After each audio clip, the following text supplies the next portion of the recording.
bonjour, bienvenue encore sur cette émission chrétienne.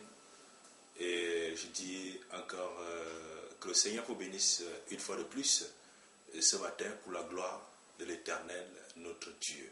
La gloire de l'Éternel, notre Dieu. Et nous allons parler d'un thème assez spécial, assez particulier ce matin. Et ce thème s'intitule sur la rencontre qui change de destinée. Qui change de destinée. Je dis les rencontres qui changent de destinée. Ce qui est important de pouvoir savoir, c'est qu'il y a des rencontres et des rencontres. Des rencontres qui peuvent changer de destinée, et une destinée peut être positive, comme une destinée peut également être négative.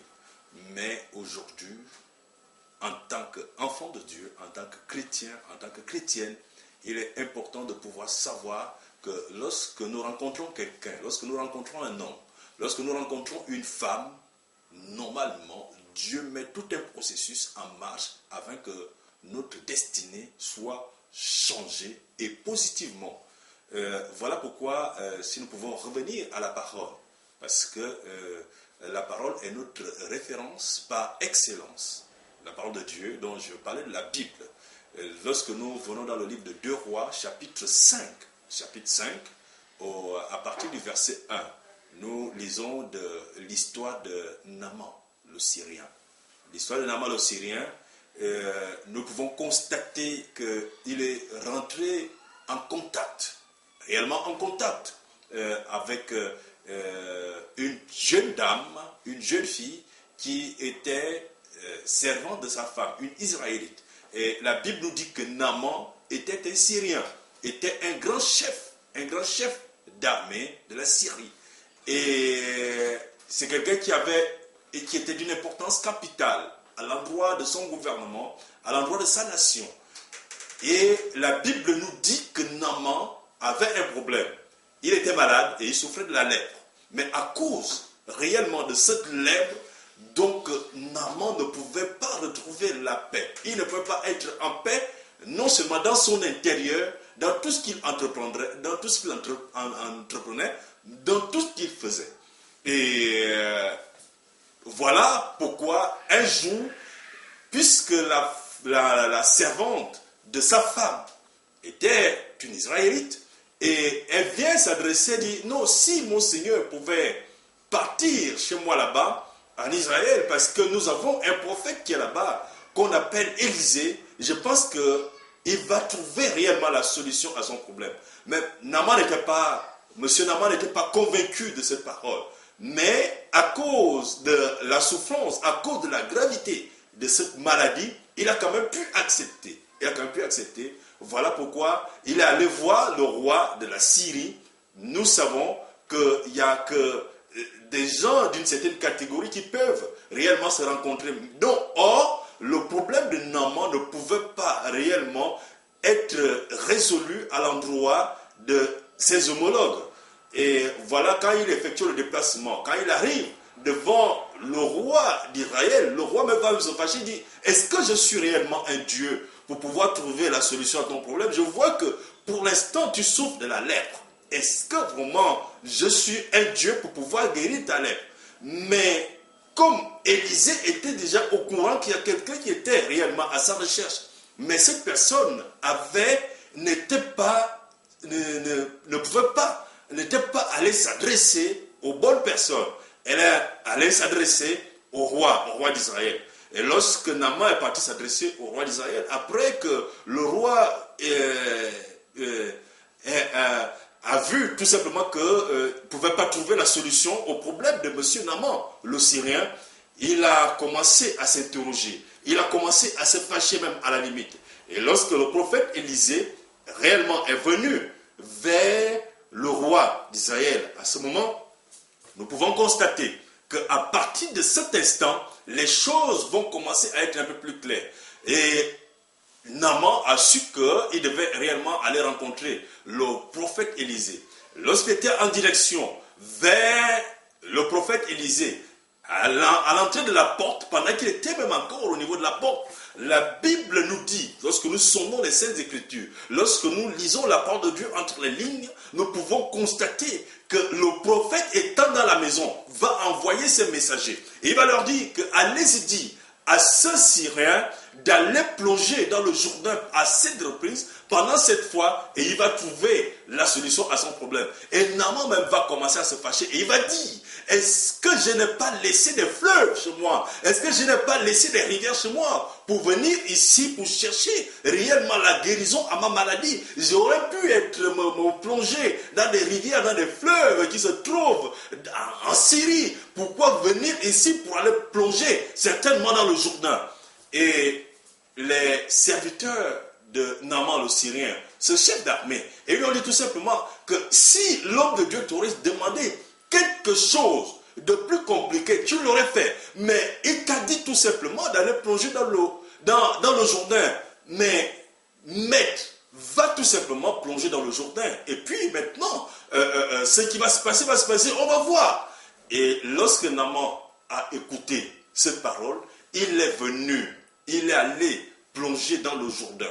Et lorsqu'il a plongé, la Bible dit que la 7e fois, Naaman a retrouvé réellement et totalement sa guérison. Il a trouvé sa guérison tout simplement à cause de cette rencontre, non seulement qu'il a fait avec cette jeune dame, cette jeune fille qui était la servante de sa femme dans la maison de Naaman le Syrien. Et cette femme, cette fille va mettre Naaman en connexion avec un prophète qu'on appelle le prophète Élisée. Et Élisée va trouver réellement et totalement la solution à son problème. Et il va dire que je suis un serviteur de Dieu. Je suis un noué de l'Éternel. Et aussi longtemps que je sers le Seigneur, il n'est pas possible que je puisse adresser une parole à quelqu'un. Je puisse dire quelque chose à quelqu'un et que cette chose ne puisse pas trouver la résolution, ne puisse pas trouver la solution. Et à l'instant, lorsque Naaman est rentré en contact maintenant avec le prophète Élisée, la Bible nous dit que lorsqu'il a plongé dans le Jourdain à 7 reprises, et la 7e fois, il a retrouvé la guérison à sa maladie. Et toi qui nous regardes ce matin, je dis qu'il n'est jamais trop tard. Il n'est pas trop tard et que Dieu maintenant est sur le point d'accomplir certaines choses réellement dans ta vie. Et maintenant, il faut que tu rentres en connexion, il faut que tu rentres en contact à l'endroit des personnes qu'il a prévu que tu puisses rencontrer. Voilà pourquoi je te dis encore que maintenant, c'est ta parole. Toi qui suis cette émission, soit toi qui suis cette prédication, j'ai envie de te dire que Dieu a un plan merveilleux pour toi. Il a des choses particulières à faire avec toi. Il a des choses très importantes à faire avec toi. Donc il suffit tout simplement d'être sensible à la voix de Dieu. Voilà pourquoi je parle ce matin, je parle de cet instant, des rencontres qui changent réellement des destinées. Il y a des rencontres et des rencontres. Il y a des rencontres qui peuvent changer des destinées de manière positive. Il y a des rencontres qui peuvent également changer des destinées de manière négative. Mais nous voyons l'histoire de Naaman le Syrien que ces rencontres ont fait en sorte qu'il puisse retrouver la guérison. Donc il y a des rencontres qui peuvent faire, toi qui nous suis, que tu puisses retrouver la guérison. Parce que normalement, la guérison est ton partage.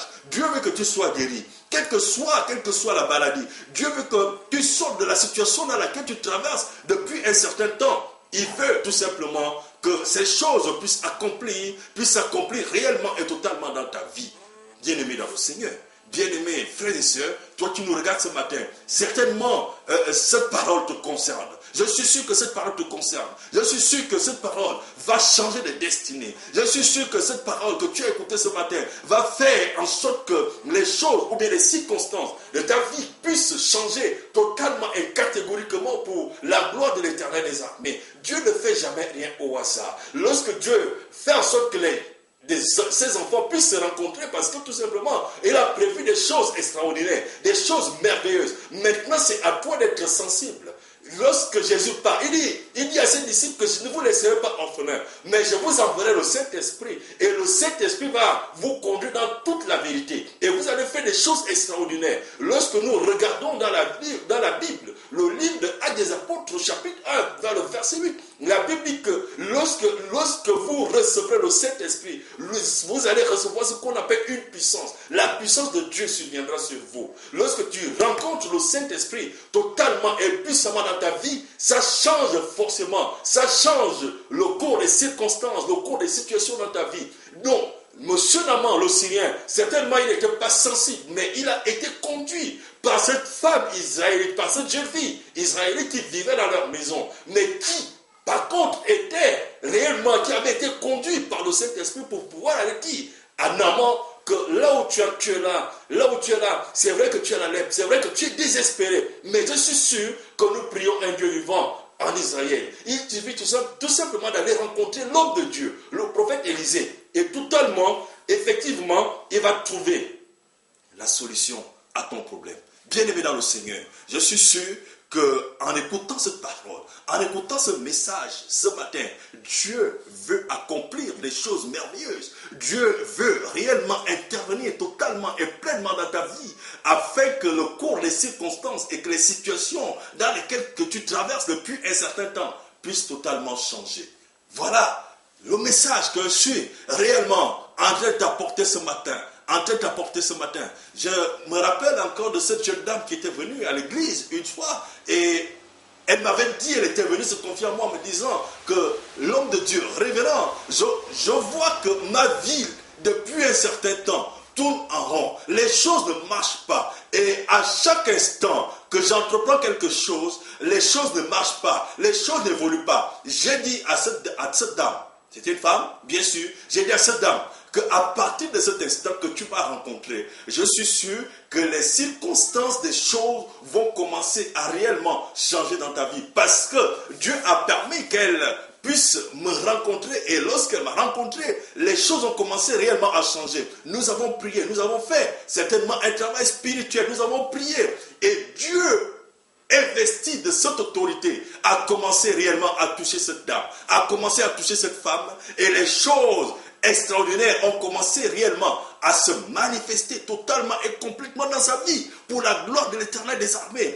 Et cette femme, je vais t'informer aujourd'hui, que cette femme aujourd'hui vit en Angleterre, elle vit à Londres, parce que à cause de la parole que j'ai prononcée à l'endroit de cette femme, à cause de la prière, à cause des orientations qui nous avaient été données par le Seigneur, et elle a respecté ces orientations, et Dieu s'est manifesté pleinement pour que des choses changent totalement, afin que les choses puissent totalement changer, afin que sa destinée puisse réellement avoir maintenant un sens de manière positive. Toi qui nous suis ce matin, je dis que tu n'es pas en reste.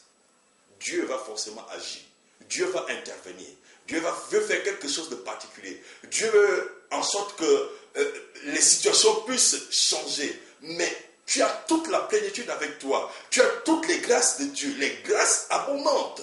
Nous sommes maintenant dans l'âge du Saint-Esprit. Le Saint-Esprit qui intervient dans plusieurs personnes. Le Saint-Esprit qui agit. Maintenant, Dieu nous demande maintenant d'être sensibles à ces voix. Dieu veut que nous puissions être sensibles à la voix du Saint-Esprit pour que les situations dans lesquelles tu peux traverser puissent changer réellement et totalement de destinée pour la gloire de l'Éternel des armées.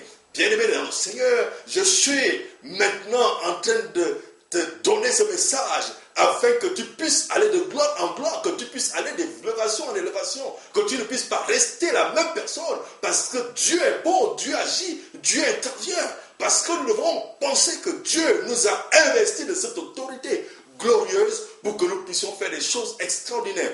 Ne te borne pas par rapport à la situation que tu traverses. C'est vrai que c'est difficile, les choses ne marchent pas, mais aussi longtemps que tu restes dans l'angoisse, que tu restes certainement dans des afflictions, que tu commences à dire que non, mais ma vie, Dieu m'a oublié, ma vie ne change pas, ma vie n'évolue pas. Mais j'ai une bonne nouvelle pour toi ce matin, qu'à partir de cet instant, ta vie va commencer à changer, parce que c'est ça la volonté de Dieu. C'est ce que Dieu veut que tu puisses faire. Dieu veut que tu puisses rentrer maintenant dans ce qu'on appelle l'accomplissement de sa parole.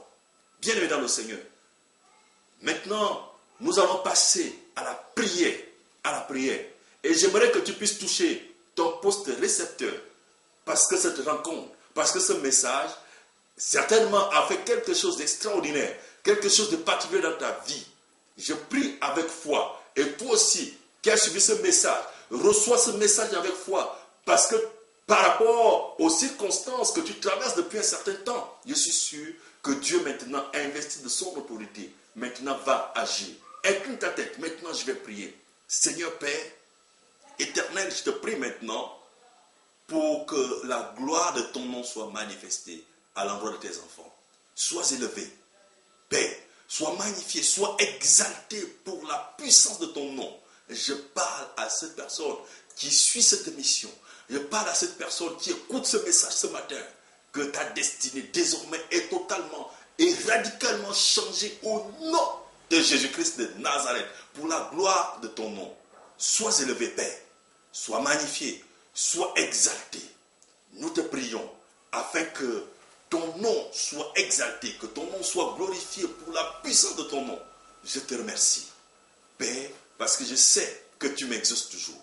À cause de cette prière, Père éternel, éternel des armées, je suis sûr que des destinées de plusieurs personnes sont désormais, de ces personnes qui nous écoutent ce matin, de ces personnes qui suivent ce message ce matin, sont réellement en train d'être changées dans le puissant nom de Jésus. Père, que nous t'avons prié